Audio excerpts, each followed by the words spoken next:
नमस्कार, आप सभी का हमारे चैनल जय गुरुदेव उत्तराखंड पर एक बार फिर से बहुत बहुत स्वागत है। आज का ये विशेषांक हम सभी दर्शकों के लिए बहुत महत्वपूर्ण है और सभी के मन में ये एक प्रश्न अवश्य आता होगा जो आज का विषय हमने तैयार किया है। तो आइए बिना समय व्यर्थ किए हुए लेकर चलते हैं आपको आज के अद्भुत विशेषांक की ओर। आज का ये विशेष क्रमांक आधारित है महाकुंभ पर, जहां पर महाराज जी और उनके अनन्य भक्त महाराज जी के जो शिविर है उसके पास ही बैठे हुए हैं। महाराज जी के पास एक बहुत ही धनवान व्यक्ति महाराज जी के दर्शन करने हेतु पहुंचे और काफी सज्जो सामान के साथ वे महाराज जी के साथ आए हुए थे। अब होता क्या है कि महाराज जी के समक्ष वे बैठ जाते हैं। महाराज जी अपने अन्य जो भक्त आए हुए थे उनसे वार्तालाप कर रहे थे और जो वे धनवान व्यक्ति हैं जो महाराज जी के दर्शन हेतु आए हुए थे, उन्हें बड़ा ही अटपटा सा महसूस होता है कि महाराज जी के पास वे आए, लेकिन महाराज जी की लीला है और महाराज जी उन पर कोई विशेष ध्यान नहीं दे पा रहे थे, क्योंकि महाराज जी की जो छवि है वे इतनी दिव्य है कि उनके दर्शन हेतु जैसे ही सूचना मिलती है तो ना जाने कहां से भक्तों का सैलाब उमड़ पड़ता है। अब महाराज जी स्वाभाविक तौर पर सभी को जितना समय पर्याप्त हो सकता था उतना समय दे रहे थे, लेकिन ये जो धनवान व्यक्ति महाराज जी के दर्शन करने पहुंचे हैं तो इनको भी ऐसा ही मन में आभास था कि महाराज जी हमें देखते ही हमसे बहुत ही शीघ्र वार्तालाप करने लग जाएंगे। तो इस प्रकार से इनके मन में प्रश्न भी हो रहे थे। अब देखिए, महाराज जी की तो लीला है, महाराज जी जब जिसको जो संदेश देना चाहते हैं उसके लिए व्यवस्था भी वैसी ही करते हैं।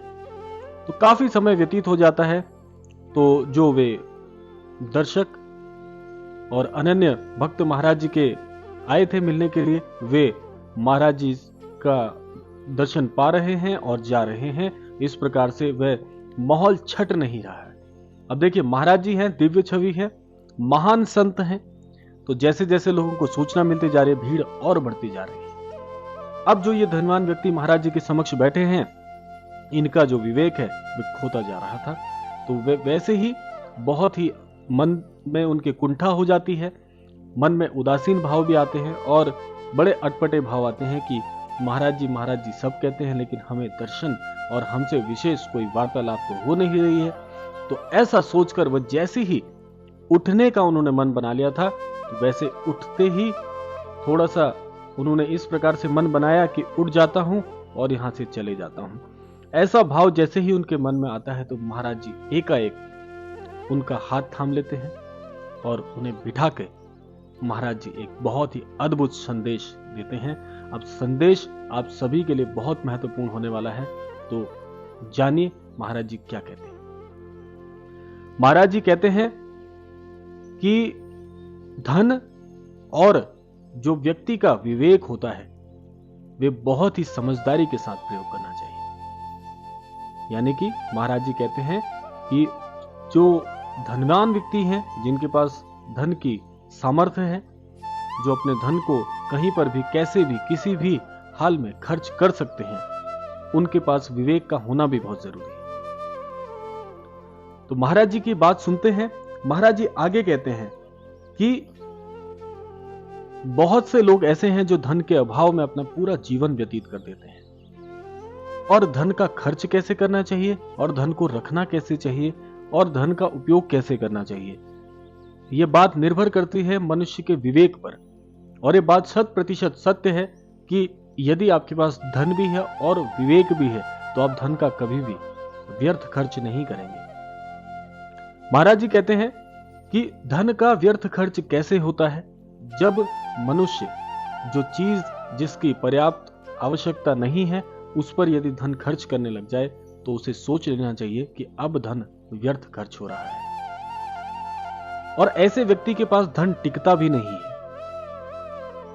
ऐसे व्यक्ति के पास धन टिकता नहीं है क्योंकि वह धन एक प्रकार से ऐसा हो जाता है कि एक प्रकार से आपने धन कमा तो लिया, अर्जित तो कर लिया, लेकिन जब उसका व्यर्थ खर्च होना शुरू हो जाता है तो वह धन माता लक्ष्मी को नाराज कर देता है और वह धन धीरे धीरे उसके जीवन से ओझल सा हो जाता है।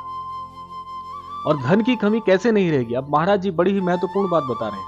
महाराज जी कहते हैं कि धन की कमी, यदि आप धन के इच्छुक हैं, आप जीवन में अर्थ कमाना चाहते हैं, तो उस अर्थ को, उसका सही उपयोग करना आप सीखेंगे तो आपके पास धन की कभी कमी नहीं होगी, धन के भंडार आपके सदैव भरे रहेंगे। महाराज जी कहते हैं कि यदि आपका धन किसी ऐसे सहायतार्थ कार्य में आता है जहां पर उसकी सबसे ज्यादा उपयोगिता हो सकती है, तो वह धन कभी खर्च नहीं होगा या वह धन कभी खत्म नहीं होगा। वो कैसे? जैसे आपने देखा कि बहुत ही जरूरतमंद व्यक्ति जिसे धन की बहुत ही जरूरत है और उसके पास यदि आप धन उस तक पहुंचा देते हैं उसके मुख्य कार्य के लिए, तो वह धन आपको दोगुना चौगुना आपके जीवन में आना शुरू हो जाएगा। कैसे? जब आप किसी जरूरतमंद की सहायता करेंगे अर्थ से, तो वह आपको और भी ज्यादा आशीर्वाद प्रदान करेगा। और यह इतिहास गवाह है कि जब जिस चीज को जिसकी आवश्यकता होती है वह अगर आप उस तक पहुंचा दें, उसका जो आशीर्वाद आपको मिलता है वह ईश्वर से प्राप्त अमोघ आशीर्वाद के समान होता है। ऐसे ही उदाहरणतः आप ऐसे समझ सकते हैं कि जैसे कोई बहुत भूखा व्यक्ति है जो कई दिनों का भूखा है, उसे आप चाहे कुछ भी प्रदान कर दीजिए, वह उसका उपयोग अवश्य करेगा। तो ऐसे भूखे व्यक्ति को यदि आप भोजन कराते हैं तो उससे जो आशीर्वाद आपको प्राप्त होगा वह प्रत्यक्ष ऐसा ही आशीर्वाद है जैसे आपको ईश्वर से आशीर्वाद प्राप्त होगा। तो ऐसे ही और आगे आप अपने जीवन में इसको शामिल कर सकते हैं। आप यह प्रयास करिए कि आपका धन ऐसे सहायतार्थ जाए, ऐसे सहायतार्थ लोगों की आप सहायता करें जिनके जीवन में बहुत ही अंधियारा है, बहुत ही उनका जीवन बड़ा ही कोप में बीत रहा है। उनके जीवन में यदि आप अपने अर्थ से, अपने कमाए हुए धन से उनकी सहायता करते हैं तो निश्चित तौर पर आपको उनसे जो अमोघ आशीर्वाद मिलेगा वह आपके जीवन, आपके परिवार, आपके स्वास्थ्य और आपकी आने वाली पीढ़ियों के लिए भी बहुत बहुत उपयोगी होगा। और निश्चित तौर पर आपके जीवन में एक नया उजाला बन के आप इसको प्राप्त कर पाएंगे। आगे महाराज जी कहते हैं कि हम धन तो, अर्थ तो हम कमा ही लेते हैं, किसी न किसी कार्य क्षेत्र से हम जुड़े हैं तो हम धन तो कमा ही लेते हैं, लेकिन उस धन को स्थायी तौर पर रखने का कार्य भी हमारे हाथ में होता है। और वह कैसे कर सकते हैं? महाराज जी कहते हैं कि अपने जीवन में आप ऐसे लोगों को चिन्हित कीजिए जिनके जीवन में बहुत ही कष्ट हैं, जो अर्थ से, जैसे आप जानते ही हैं आज के इस युग में भी बहुत से लोग ऐसे हैं जिनका स्वास्थ्य ठीक नहीं है, जिनके जीवन में धन भी नहीं है, तो जो स्वास्थ्य से बहुत परेशान है और जिनकी अगर आप धन से सहायता कर सकें और वे अपना इलाज करा पाएं तो इससे बड़ा सुख आप उसको कुछ प्रदान नहीं कर सकते। ऐसे ही हमारे इर्द गिर्द बहुत से ऐसे बच्चे हैं जिनके माता पिता असमर्थ हैं उन्हें शिक्षा दिलाने में। ऐसे आप किसी बच्चे की जिम्मेदारी अपने जीवन में ले लीजिए। एक भी अगर आप छात्र को उसकी अगर शिक्षा दिला पाए तो अगर आपका इतना सा भी कार्य हो जाएगा तो आप ना जाने कितना धन अर्जित कर लेंगे उनके माता पिता से मिलने वाली दुआओं में, उनके आशीर्वाद से। और आप देख सकते हैं जैसे हमारे इर्द गिर्द बहुत से ऐसे जन हैं जो अपने धन की कमी के कारण अपने जीवन को यापन करने में जिनको बड़ी समस्याएं आ रही है। बहुत से जन ऐसे हैं जो बहुत वृद्ध हैं लेकिन उनके जीवन में कोई कमाने वाला नहीं है, उनकी देखरेख करने वाला नहीं है, तो उनको आप सहारा दीजिए। यदि आप इतने समर्थवान हैं तो अपनी सामर्थ्य के अनुसार आप जितना भी अर्थ दूसरों के कार्यों में लगाते हैं, उनकी सहायता अर्थ लगाते हैं, तो उनसे प्राप्त होने वाला आशीर्वाद आपको चहुमुखी इस धन में आपकी वृद्धि करेगा। और यही जीवन का सुख है। जब सामर्थ्यवान व्यक्ति असमर्थ लोगों की सहायता नहीं करेगा तो ये सृष्टि कैसे चलेगी, इस सृष्टि का चक्र कैसे चलेगा? इसकी जिम्मेदारी आपको व्यक्तिगत तौर पर लेनी चाहिए। महाराज जी यही कहते हैं कि अगर आप सामर्थ्यवान हैं, अर्थवान हैं, समृद्ध हैं, तो उस समृद्धि को और बढ़ाना अगर आप चाहते हैं, जीवन में चाहते हैं कि आप संतुष्ट भी रहें और आपका धन व्यर्थ भी ना हो, तो अपने जीवन में ऐसे लोगों को चिन्हित करने का कार्य आज से, अभी से करना प्रारंभ कर दीजिए। आप पाएंगे कि आपके मन में जो संतोष उसके बाद उत्पन्न होगा, वह संतोष किसी भी चीज को प्राप्त करने में नहीं मिल सकता। वह किसी भी ऐसे लक्ष्य को प्राप्त करने पे आपको इतनी खुशी नहीं मिल सकती जब आप अपने अर्थ से, अपनी कमाई मेहनत से किसी दूसरे के चेहरे पर आप खुशी या कुछ पल का उसके चेहरे पे यदि आप उसको खुशी दे पाए, उसके जीवन में एक नई उमंग लेकर आ पाए, वह संतोष आपको जीवन में किसी अन्य कार्य में मिल ही नहीं सकता। तो यह है जीवन के वह कुछ मुख्य बिंदु जो अपने जीवन में आपको शामिल करने चाहिए। और निश्चित तौर पर आपके जीवन में धन की कभी कमी हो ही नहीं सकती। वे भंडार सदैव भरे रहेंगे जो बांटने का कार्य करते हैं। महाराज जी स्वयं एक बात कहते हैं, मैंने कई विशेषांकों में इस बात को कई बार कहा है। महाराज जी यही कहते हैं कि जब तक आप कोष को खाली नहीं करोगे तो पुनः कैसे भरोगे। हम सभी मन में बड़े ही कुंठित रहते हैं कि ये धन ऐसे खर्च हो जाएगा, ये धन हमारा इस प्रकार से खर्च हो जाएगा, तो फिर हम कैसे पुनः कमाएंगे। ये सोचने का कार्य आपका नहीं है। महाराज जी कई बार इस बात को कहते हैं, अपने भक्तों के बीच में उन्होंने कई बार इस बात को कही है कि जब तक कोष को खाली नहीं किया जाएगा तो पुनः वह भरेगा भी नहीं।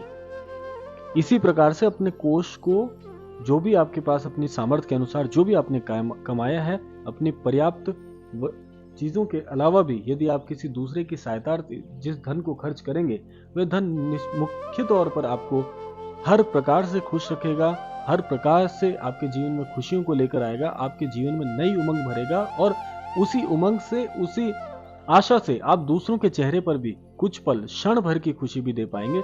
यह सबसे महत्वपूर्ण कार्य है और इस कार्य को करने वाला हर व्यक्ति नहीं हो सकता। यह बात भी निश्चित तौर पर सत्य है। सत्य है यह बात कि हर कोई ऐसा कार्य नहीं कर सकता। ऐसे कुछ विरले ही लोग होंगे, लेकिन अगर वे लोगों की संख्याएं जीवन में बढ़ जाती हैं, सामर्थ्यवान लोग यदि जीवन में इस कार्य को बढ़ चढ़कर यदि हिस्सा लेते हैं, तो हमारे यहाँ समाज में कभी कोई गरीब रह ही नहीं सकता। हर व्यक्ति जीवन में समृद्ध बन सकता है। यही समृद्धि का सबसे बड़ा नियम है। आप देखिए, आपके इर्द गिर्द जितने भी सामर्थ्यवान लोग हैं, किसी न किसी प्रकार से, किसी न किसी तरह से जुड़े हुए हैं, उन लोगों के लिए सहायता कर रहे हैं जिनको सहायता की आवश्यकता है। तो वो जो आशीर्वाद आपको प्राप्त होता है, जिसकी आप सहायता करते हैं, उनके द्वारा वे जीवन में इतना अमोघ होता है कि आपके आने वाली कई पीढ़ियों तक वे आशीर्वाद चलता है, वह आशीर्वाद जाता है। आप देखेंगे जो भी लोग आज समृद्ध हैं या बहुत उच्च पद पर विराजमान हैं, उनकी पीढ़ियां भी लगभग वही एक सटीक कार्य करते आ रही है और वही नियम को वह लेकर चल रहे हैं अपने जीवन में, और उस चीज को सांसारिक तौर पर भी जोड़कर देखते हैं तो वह बहुत ही सहायतार्थ कार्य कर रहे हैं। तो आप इतना जरूर कर सकते हैं कि जितनी आपकी सामर्थ्य है, देखिए सामर्थ्य सबकी अलग अलग हो सकती है, अर्थ धन हर किसी के पास अलग अलग संख्या में हो सकता है, तो अपने सामर्थ्य अनुसार जितनी सहायता आप कर सकते हैं उतनी सहायता अवश्य कीजिए। आप पाएंगे कि आपके जीवन में संतोष, समृद्धि, आशीर्वाद और आपका भाग्य सदैव साथ देना शुरू करेगा। धन की आपको कभी भी कमी नहीं महसूस होगी। यह महाराज जी ने इस बात की ओर बल दिया है। तो इस प्रकार से जब वह धनवान व्यक्ति महाराज जी की इस बात को सुनते हैं तो उनकी आंखों में अश्रुधारा बहने लगती है और उनका विवेक उस समय शून्य हो जाता है जब महाराज जी की इस प्रकार से बात सुनते हैं।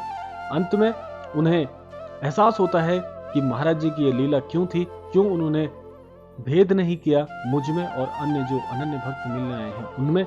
इस प्रकार से महाराज जी के चरणों को पकड़ के रोने लगे और महाराज जी मुस्कुराते हुए उनके सर पर हाथ फेरते हुए उन्हें आशीर्वाद दिया और उन्हें विदा किया। इस प्रकार से यह था आज का विशेषांक, जो कि मैंने आपको महाकुंभ के एक दृष्टांत से बताया। तो आशा करते हैं यह विशेषांक आपको पसंद आया होगा। अपने जीवन में कुछ मूल्यों को आप अवश्य अर्जित कर पाए होंगे। आप भी महाराज जी की इस बात को जीवन में जोड़ के देखिए। महाराज जी के वाक्य अकाट सत्य हैं। जीवन में जब आप इस चीज को अनुसरण करेंगे, निश्चित तौर पर आपको धन की कमी कभी नहीं होगी। इसी कामना के साथ में विदा लेते हैं, मिलते हैं अगले क्रमांक में। तब तक के लिए जय श्री राम, जय गुरुदेव, जय उत्तराखंड।